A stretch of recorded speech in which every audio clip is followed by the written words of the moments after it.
বন্ধুরা আজকের ভিডিওতে ক্যামেরার কিছু দুর্দান্ত সেটিংস দেখাবো, যেই সেটিংসগুলো আমাদের ফোনের কিন্তু ডিফল্ট অবস্থায় দেওয়া থাকে। আমরা এই সেটিংসগুলো অনেকেই আছি জানি না, অথবা এমন অনেকেই আছে যে সেটিংসগুলো ইউজ করে না, কিন্তু এই সেটিংসগুলো যদি আপনি ইউজ করেন তো অ্যাকচুয়ালি আপনি এই সেটিংসগুলোর মজা বুঝতে পারবেন।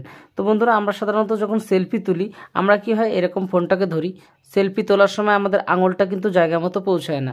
তো সেক্ষেত্রে আমাদের অনেক প্রবলেম হয়। তো আপনি ধরুন এরকমভাবে সেলফিটা তুলছেন, আঙুলটা দেখুন জায়গা মতো পৌঁছচ্ছে না, তো আপনি এই আঙুলে টাচ করে সেলফি তুলেন। এই যে প্রবলেমটা, এটা আপনার আর হবে না এই ভিডিওটা দেখার পর থেকে।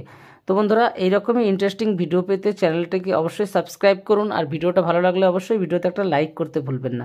তো বন্ধুরা, আপনি এই যে এখানে টাচ করে যে ছবিটা তুলছেন, আপনি স্ক্রিনের যে কোনো জায়গায় টাচ করে ছবিটা তুলতে পারবেন।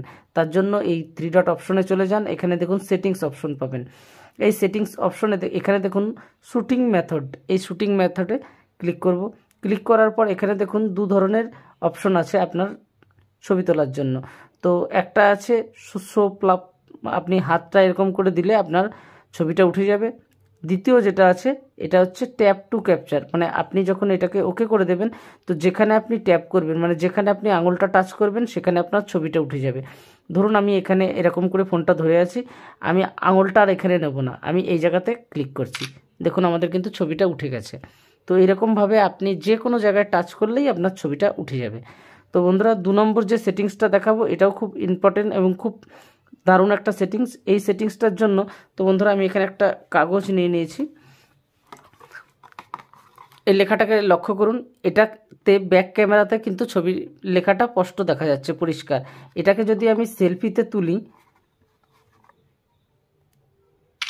এটাকে যখন আমি সেলফিতে এরকম তুলব, তো এই ছবিটা দেখুন, ছবিটা কিন্তু আমাদের উল্টো হয়ে গেছে।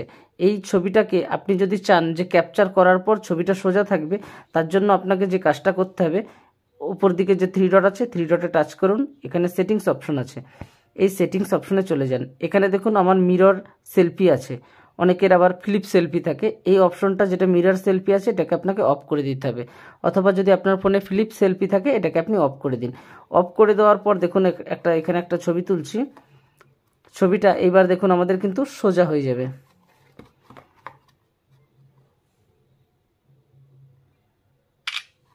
এবার দেখুন বন্ধুরা, এই যে ছবিটা আমরা তুললাম, এখানে কিন্তু আমাদের ছবিটা কিন্তু একদম যে লেখাটা এক্স্যাক্টলি লেখা আছে আমরা কিন্তু খুব সহজেই বুঝতে পারবো।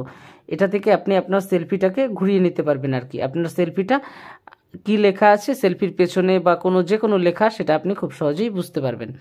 3 নম্বর যে সেটিংসটা দেখাবো বন্ধুরা, আমরা অনেক সময় এমন জায়গায় যাই, ঘুরতে যাই, যে জায়গার ছবিটা হয়তো আমরা শ্যুট করি, সাথে আমরা চাই যে নিজের ছবিটাকেও শ্যুট করব, তো নিজেকে তার সামনে নিয়ে এসে শ্যুটিং করতে হয়, ফলে সেই জিনিসটা ভালোভাবে দেখা যায় না।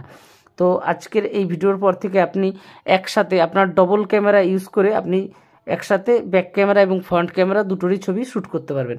তার জন্য একটু স্ক্রল করে এদিকে চলে যান, এখানে দেখুন মোর অপশন, এখানে ডুয়েল ভিউ ভিডিও, এই অপশনে চলে যান।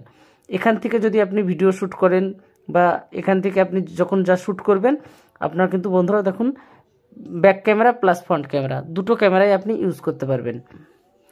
এই ছিল ক্যামেরার কিছু টিপস। ভালো লাগলে অবশ্যই একটা লাইক করবেন, আর চ্যানেলে নতুন হলে অবশ্যই চ্যানেলটিকে সাবস্ক্রাইব করতে ভুলবেন না।